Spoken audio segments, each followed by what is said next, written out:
Ladies and gentlemen, hello from the city of Aurora, a state of Illinois, the United States of America.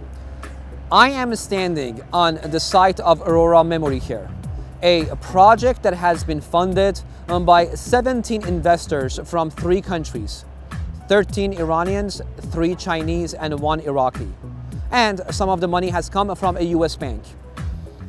Thank you. Thank you for believing in the EB5 project. Thank you for believing in us, and thank you for believing in yourself, for investing in such a great program.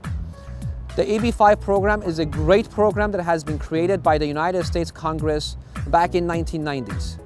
Why? So we can create these kind of projects. So we can create projects that can assist you to obtain your permanent residency, to come to the United States with your family, with your kids, and to live, study, and work in this country. But this project is the result of the hard work of many individuals. Many individuals, from the city officials, from the county officials, the United States governments adjudicating the applications, and of course with the people who are actually building these projects. From the individuals who are involved in project management, construction, and eventually running it. Let me thank every single one of them, including you, for believing in such a great project. This project is one of many projects that the Chicagoland Foreign Investment Group has raised funds from many countries. Many individuals from different countries, from different nations, believed in our project of assisted living facilities, and that's why we have 5 projects in the state of Illinois. 3 projects have been funded for the state of Florida, and about 3 to 6 more projects will be done in the state of Florida. We're not going to stop with Illinois. We will have more projects in the state of Illinois, and it is my job and duty, again, to appreciate all the efforts that you have done for investing in our projects, and of course, every single person who has helped to put this project together, I thank them.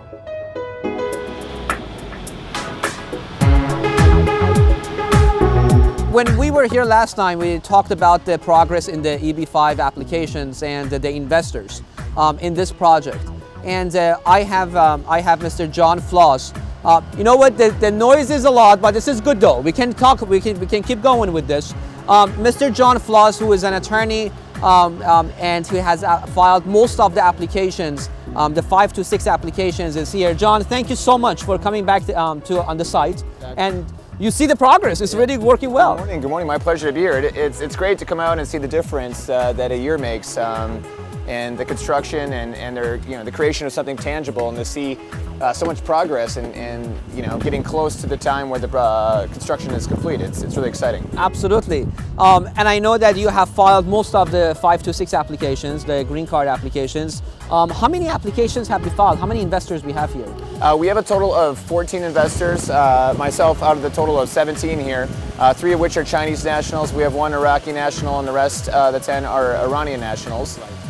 So we, my personal clients actually represent the majority of the funds, EB5 funds actually invest in this project. So I really feel, a personal stake in ensuring that, the project is moving forward and we can get closer to the job creation. Sure. From the 17 people, that 17 investors we have in total, 14 Iranians, 3 Chinese, and 1 Iraqi, right? That says 13 Iranians, yes, but those, 13 Iranians, okay, 13 Iranians. And in regards to the 829s, how many applications, the second green card, and just for the viewers to know, the 829 is an application, it's the second green card, we call it, it's the permanent green card, the permanent residency that is coming in, that the condition is removed based on the jobs that have been created. How many applications in this project have you filed? Well, as you know, and I assume that the viewer may know as well, you're required to file that application called the I-829. It's within 3 months of the 2-year, or the expiration of the 2-year conditional green card.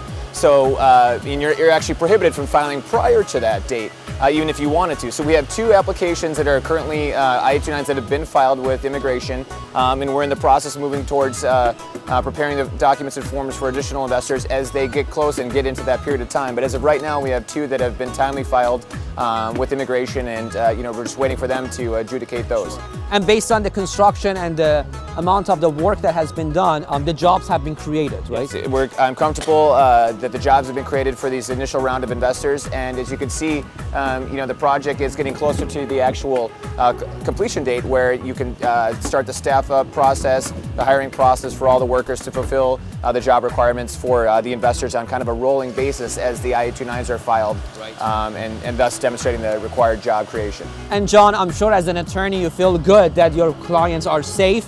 The 526s have been approved, the 829s, the jobs are being created. Well, yeah, and again, you feel the personal stake as your client. It's my duty to represent them the best way I can, and to ensure that there actually is, again, the tangible construction moving forward towards the final goal, and that the jobs are being created on the required timeline, because that's something that you have to demonstrate to immigration through meticulous and careful paperwork.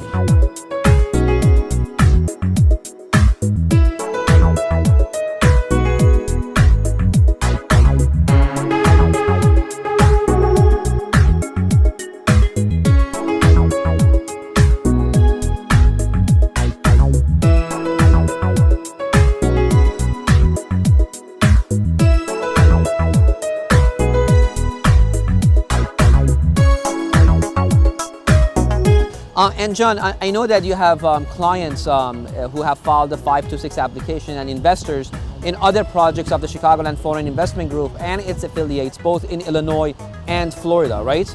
That's correct. And I think that there are, besides this project, there are 8 other projects that we have filed applications for, correct? That's correct. And how do you feel about those? Well, as you know, each project is its own entity, and it stands by itself. So each project is a different stage in moving forward. My responsibility as the attorney representing my clients is to ensure that each project is moving forward. They're on a specific timeline. Each project has different ups and downs, and sometimes difficulties they must overcome as far as permitting, budgeting with the cities and whatnot. But we feel comfortable that each is actually moving forward, making progress. Some of them construction has started. Some of them they're just preparing the land and demolition for construction. But I feel comfortable that each of those is moving towards the goal of completion, and that the required job creation will be there for each client as they approach the IA-29 stage. Excellent.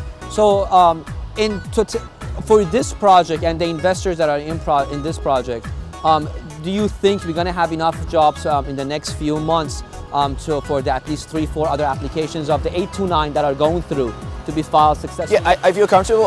Again, as set forth in the employment impact reports and all the documents that are included with the private placement memorandum that's distributed to the investors and potential future investors, the construction jobs, a number of jobs can be included from the actual construction, as you can see, of the facility itself, and that'll get us through all the initial round of IA-29s.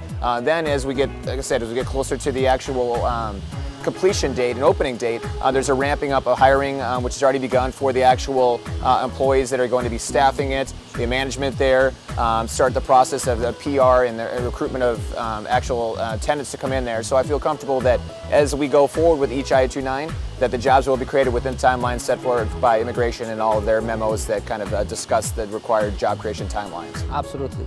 John, thank you so much. Well, my pleasure. Let's do this again in 2-3 months so we can give better report to the viewers. Yeah, we'll 2 or 3 months, and we'll hopefully have be here for the opening date. Looking forward to that. Thank you again.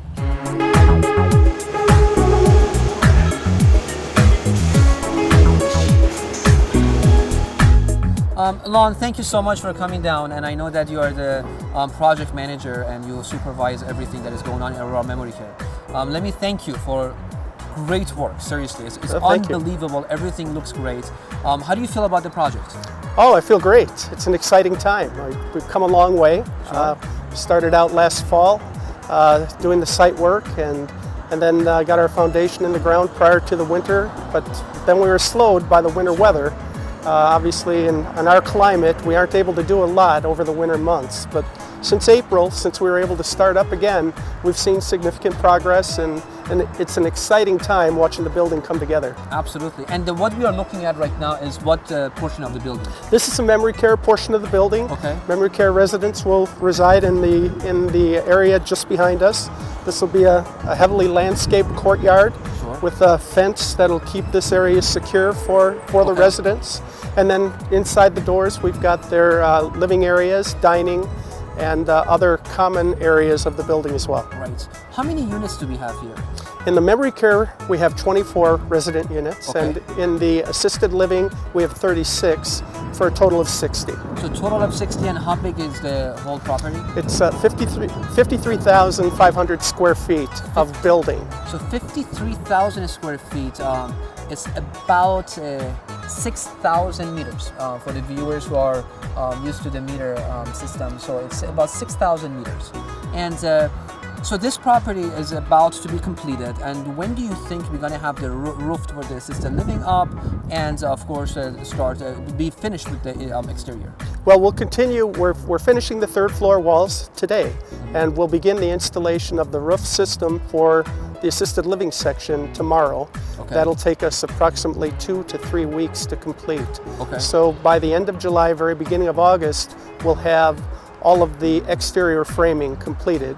We'll be doing the installation of windows, and then we'll be working on the interior with all of the installation of plumbing, electrical, and mechanical systems. Okay. And the building, hopefully the interior, exterior, everything will be completed sometimes in 2014, correct? That is correct. Excellent. That is correct. So by beginning of 2015, we are ready to accept the residents and the elderly can actually enjoy this place. Yes. Wonderful. Yes. Now I know, Lon, that you're working with other in other projects that Chicagoland Foreign Investment Group has in Illinois. Elgin, and you're involved with the one in Fox Lake also about the zoning and stuff. How are those projects going? I mean, Elgin is coming up next. Elgin is coming along. It's getting ready to go. We began actually yesterday. We began the installation of the erosion control so that we could prepare the site to begin the site grading. And we anticipate we'll start site grading on that in Elgin by Monday of next week. Oh, by Monday of next week. Excellent. Yeah. And after that, I believe we have 5 projects in Illinois right now. It's Aurora, Elgin, Wooddale, Fox Lake, and West Nundy. Right? Yes, that is correct. And then we have some others in Florida that is hopefully in the process of dealing with the city right now with the zoning and everything else. Right. And of course, this is, ladies and gentlemen, this is part of the city life. This is what it is. We are in the city of Aurora. It's a big city, and of course, we are outside. But Lon, thank you so much for all your hard work, and I really appreciate it. And on behalf of the investors, and of course, and on behalf of the residents of the city of Aurora, I really thank you for coming up and working on this project. Well, it's a pleasure. Thank you so much. Thank you. Thank you.